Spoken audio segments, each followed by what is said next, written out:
ఇటు inter board వద్ద పరిస్థితి ఉద్రిక్తంగానే కనిపించింది. ముఖ్యమంత్రి కేసీఆర్ ఇచ్చిన తీర్పుకు కొందరు విద్యార్థులు అసహనం వ్యక్తం చేశారు. పాస్ అయిన తక్కువ మార్కులు వచ్చిన పిల్లలు ఫీజులు చెల్లించలేని సిచ్యువేషన్లో ఉన్నారని కూడా తెలిపారు. అక్కడ పరిస్థితిపై మరింత సమాచారం మా ప్రతినిధి ఉజ్జయిని మనకు అందిస్తారు. ఇంటర్మీడియట్ బోర్డు వద్ద ఉద్రిక్త వాతావరణం అయితే ఇంకా కొనసాగుతూనే ఉంది. నిన్న సీఎం కేసీఆర్ సమీక్ష నిర్వహించిన అనంతరం కూడా ఎవరైతే విద్యార్థులు ఫెయిల్ అయ్యారో ఆ ఫెయిల్ అయిన విద్యార్థులకు ఉచితంగా రీవెరిఫికేషన్ అదేవిధంగా రీకౌంటింగ్ చేస్తామని కూడా అనౌన్స్ చేశారు. అయినా కూడా కొంతమంది విద్యార్థులు ఇంకా అసంతృప్తిగానే ఉన్నారు. ప్రస్తుతం మనం చూడొచ్చు ఇంటర్ బోర్డు వద్ద ఇంకా హడావిడి వాతావరణం అయితే కనిపిస్తుంది. అయితే పోలీసుల బందోబస్తు మాత్రం ఇంకా తగ్గనే లేదు. ప్రతి ఒక్కరు కూడా అయితే మెయిన్గా పాస్ అయిన విద్యార్థులు కూడా ఉన్నారు. వారికి కూడా సందేహాలు ఉన్నాయి. అలాంటి వాళ్ళు 3600 ఎలా కట్టాలి, ఆ డౌట్లన్నీ ఎలా క్లియర్ చేసుకోవాలి అని కూడా సందేహపడుతున్నారు. ప్రస్తుతం మనతో మాట్లాడడానికి కొంతమంది విద్యార్థులు కూడా ఉన్నారు. వారిని తెలుసుకుందాం. बोलिए आपको डाउट क्या है? हम लोग अच्छे मार्क्स अच्छे नंबर देने के बावजूद भी फेल कई को कर रहे हैं। हाँ, तेलंगाना में ऐसे ही हो रहा, हर जगह पास कर रहे हैं, यहीं फेल कर रहे हैं, ऐसा क्यों? अभी केसीआर कल अनाउंस किया फेल का लोग रिकाउंटिंग फ्री है बोल के बोला। पास हुए से लोगों का क्या, हम पास हुए, जस्ट पासिंग मार्क्स डाले, हम पूरे मार्क्स का लिखे। मार्क्स का क्या अभी आपको जस्ट पासिंग आप कितना एक्सपेक्ट करें? हम 55 प्लस एक्सपेक्ट करें, 23 डाले हमको। बॉर्डर पास? हाँ, बॉर्डर पास। बाकी सब्जेक्ट्स में अच्छा है, 2 सब्जेक्ट्स में ऐसे ही है, बहुत कम होने वाले तो नहीं है। लाइफ टाइम रहते हैं मार्क्स, हम लोग देखे ये मार्क्स रखना हम लोग जाओ पास है, लेकिन अभी भी आपको कॉलेज के जाकर फीस पे करना, इसलिए क्या बोल रहे हैं आप? पे करना पड़ रहा, एग्जाम फीस के लिए पे करने रेडी है हम लोग। ऐसा कुछ भी नहीं है, पे भी नहीं हो रहा ना। इंटरनेट पे वैलिड इनवैलिड लिंक बोल रहा है हम लोग को। हम लोग 500 रुपये बोलते हम लोग कहाँ से लेंगे माँ? नॉर्मल एग्जाम लिखने की 600 फीस है, रिवैल्यूएशन के लिए भी 600। What is this? अगर पूरे सब्जेक्ट रिवैल्यूएशन कराना है तो वो कैसे करेंगे? एग्जाम कैसे करेंगे? 600 है, हम लोग री एग्जाम लिख देते हैं, उससे अच्छा रिवैल्यूएशन से अच्छा हम लोग फिर से लिखते हैं। पूरा पढ़ के एग्जाम लिखने रेडी है, रिवैल्यूएशन पूरा पढ़े हुए हम लोग, रिवैल्यूएशन से क्या करना?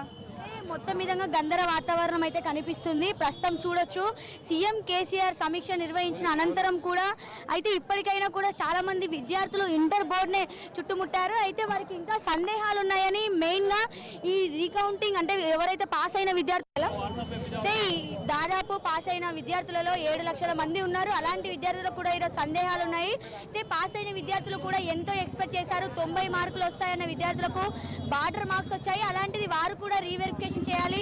ఒక్క సబ్జెక్ట్కి 600 చూసుకున్నా 3600 ఫీజు ఎక్కడ నుండి కడతాము? పాస్ అయిన విద్యార్థులు కూడా బీదవాళ్ళు ఉన్నారని చెప్తున్నారు. ప్రస్తుతం అయితే ఇంటర్ బోర్డు ఒక అధికారిక ప్రకటన కూడా చేసింది. అయితే ఎవరైతే ఫెయిల్ అయిన విద్యార్థులు ఉన్నారో కేవలం వారికి మాత్రమే ఉచితంగా రీవెరిఫికేషన్ చేయబడుతుంది.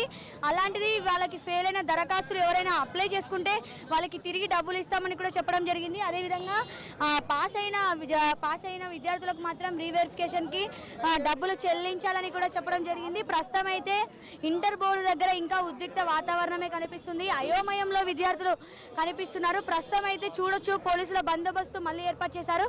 చెప్పండి సార్, మీరు ఎక్కడ నుండి వచ్చారు? నిన్న కేసీఆర్ అనౌన్స్ చేశారు, దానికి మీరు సంతృప్తిగా ఉన్నారు? బందోబస్తు గురించి పిల్లలు గొడవ చేస్తున్నారు అంతే.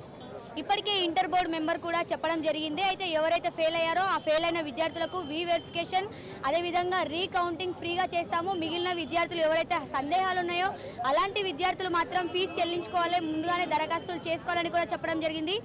ఏది ఏమైనా ఇంటర్ బోర్డు వద్ద ఇంకా హడావిడి వాతావరణం అలాగే ఉంది. పోలీసుల బందోబస్తు కూడా అలాగే ఉంది. ముఖ్యంగా ఎవరైతే పాస్ అయ్యారో ఆ విద్యార్థులు మాత్రం ఆవేదన వ్యక్తం చేస్తున్నారు, అసంతృప్తి వ్యక్తం చేస్తున్నారు. తమకు కూడా సందేహాలు ఉన్నాయని, కొన్ని బీద కుటుంబాలు ఉన్నాయని, వారు 3600 ఫీజు చెల్లించలేమని కూడా చెప్తున్నారు. ఇది ఇక్కడున్న పరిస్థితి. ఇంకా ఎన్ని రోజులు ఈ హడావిడి ఉంటుందో వేచి చూడాల్సిందే. కెమెరా పర్సన్ శ్యామ్తో Ujjaini, Prime Nine News, Hyderabad. తెలంగాణలో ఇంటర్ పరీక్షల ఫలితాల వివాదం రగులుతూనే ఉంది. ఇంటర్ బోర్డు నిర్వాకాన్ని నిరసిస్తూ ప్రగతి భవన్ ముట్టడికి జనసేన కార్యకర్తలు విఫలయత్నం చేశారు. ఒక్కసారిగా ప్రగతి భవన్ వైపు దూసుకొచ్చిన జనసేన కార్యకర్తలను పోలీసులు అడ్డుకున్నారు. అయితే ఇంటర్ విద్యార్థులకు న్యాయం చేయాలని, నిర్లక్ష్యంగా వ్యవహరించిన అధికారులను సస్పెండ్ చేయాలని ఆందోళనకు దిగిన జనసేన కార్యకర్తలు డిమాండ్ చేశారు. ముట్టడికి ప్రయత్నించిన జనసేన కార్యకర్తల్ని పోలీసులు ఆ తర్వాత అదుపులోకి తీసుకున్నారు.